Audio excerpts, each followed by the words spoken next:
Welcome to another part of the series, where we analyze if something is worth doing in Skyrim. Today's clip is a bit different because it's not exactly an honest profession, like being a miner or a blacksmith.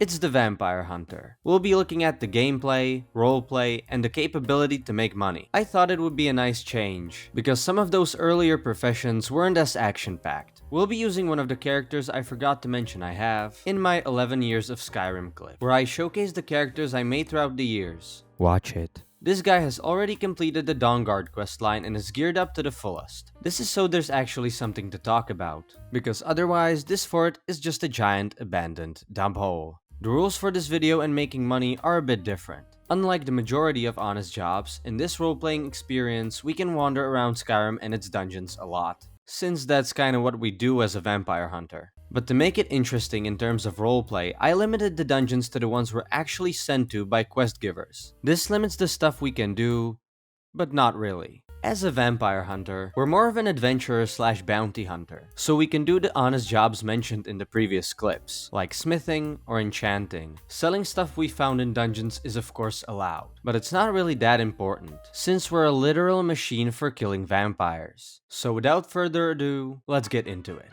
The lands of Skyrim are dangerous, and one of those dangers are vampires, who lurk in the shadows of the night and absolutely obliterate civilians. This is why Skyrim needs people like us. In terms of Elder Scrolls lore, there are a lot of vampire clans. We've defeated the Volkihar clan, but even if we turn them into piles of red shit, we'll soon find out there is an infinite amount of vampires in Skyrim. This is because the dungeons keep respawning, which is great because we have always something to do. Forever and ever till the end of time. As mentioned earlier, vampires suck. Quite literally. Vampires are like mosquitoes. They multiply fast, you usually need something special to kill them with, they make annoying sounds, and they suck blood, which is unfortunate for the people of Skyrim, because, well, they have blood. This means that Skyrim needs someone to take care of this little pest problem. Okay, this is a bit of a side note, but I honestly f***ing hate mosquitoes. One of the reasons I let spiders live in my room is because they hunt these idiots down. For some reason my blood is super sweet and tasty to these f***s, so I'm a great target. I have blood still splattered on my walls from mosquito kills. And you know what? I'm proud of it. I'm proud of my kill count. Anyways, let's move on. The only notable vampire hunting factions in Skyrim are the Dawnguard and the Vigilants of Stendarr. Others are just amateurs. Honestly, even the Vigilants aren't exactly great. So our purpose is to fill this role and kill as many vampires as possible. You could say that the vampire hunters have a moral right to execute every vampire, but there are some vampires that aren't exactly evil in Skyrim. For example, Hurt and Hearn.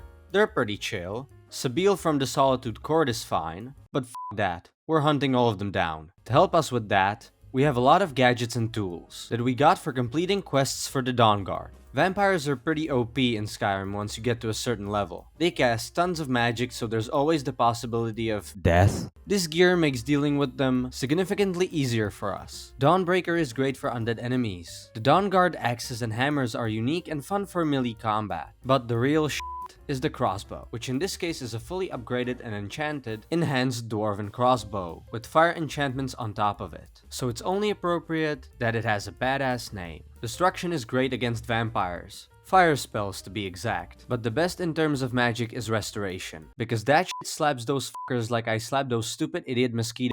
As a part of the Dawnguard, there's a lot of stuff to do. I'm not just talking about vampire hunting, but also just stuff around the fort, looking at amazing architecture, enjoying the scenery of the torture room. Hey, look, are those skulls? Is that a torture tool? Wow, look, mead. This is comfy. Talking with the Dawnguard members is fun. Making a mess everywhere keeps everyone busy. Hanging out with the trolls.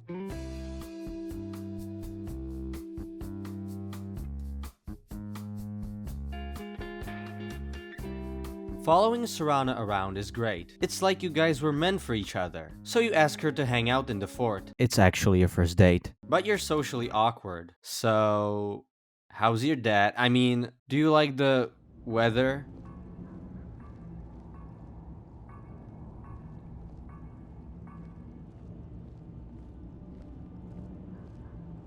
And it all falls apart. Again. What now? Oh. This motivates the vampire hunter to hang out with other members of the Dawnguard crew. This gal and her buddy guard the canyon. They just kinda look. To be honest, they're very uninteresting. Let's move on. This guy's badass, and he drinks a lot.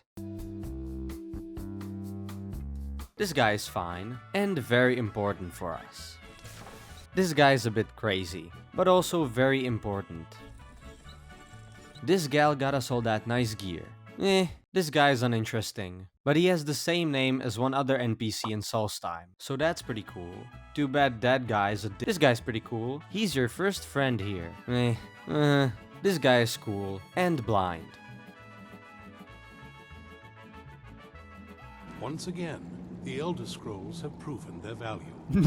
This guy's the leader. He acts tough, but he's kinda... Be on your guard at all times. Avoid sleep if you can. Sleep is for the weak. Watch your back.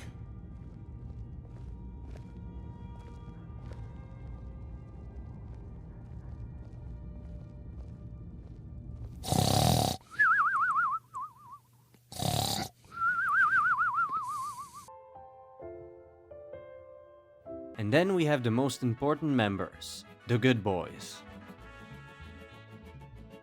All in all, I'd say that as a vampire hunter, you get to work with some interesting people. As I said earlier, a lot of them are Good day, friend. Keeping well?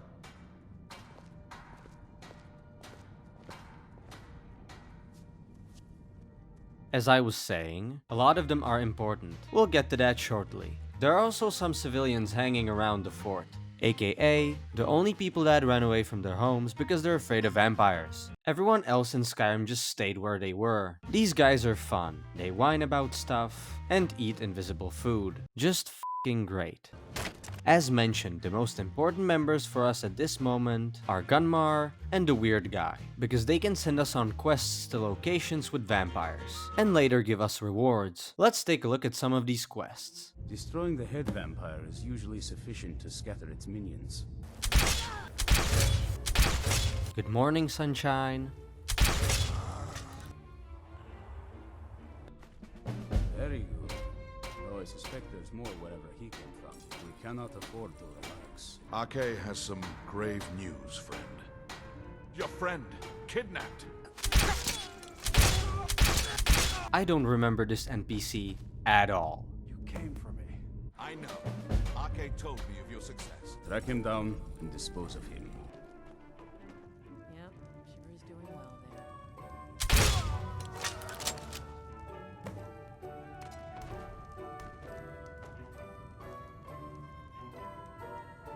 I found another beast hiding from the light of day.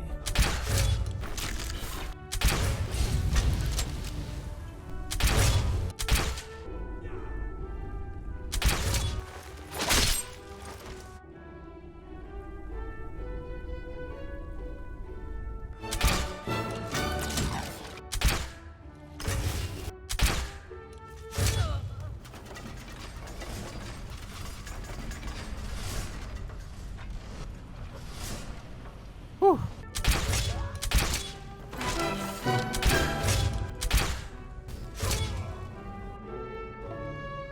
No. I've discovered the whereabouts of a vampire lair. So there's the main entrance, but we're just gonna skip all that.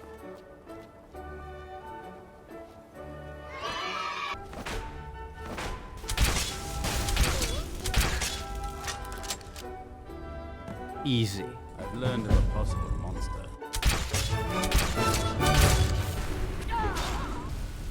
Let's go, Runehammer.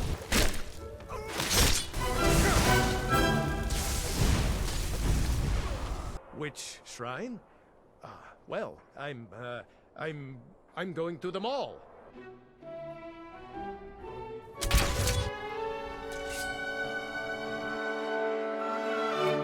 Don't go setting the place on fire, okay? Mm-hmm. Gotcha. As you can see, these quests are pretty fun. especially for our roleplay. We can loot a lot of stuff from the dungeons, and we can get some enchanted gear as a reward from the quest givers. All of this can be sold for a pretty nice amount. Or we can boost our enchanting skill by disenchanting the items that we've been rewarded with. The last 20 radiant quests made us about 24,000 gold. This was made by just selling stuff. Hey, that's pretty good. So, bees, am I right? It's always going to depend on the stuff you loot from the dungeons, of course. I took the stuff that was somewhat valuable. Plus, we can keep a lot of the loot for future alchemy. I spoke more about alchemy in particular in my older video. Watch it. So, is being a vampire hunter worth it? We get to live in a giant fort with somewhat nice people. We have a great purpose in our life. Shooting stuff is fun. The quests become very repetitive though, but we can still do a lot of stuff in our free time. The bolts levitate. There's always the possibility of a horrible death, or of being used as cattle for the vampires. There's also Serana. 10 out of 10. Amazing roleplay. Let's go! Now that the Dawnguard are back, the vampire's reign of terror is about to end.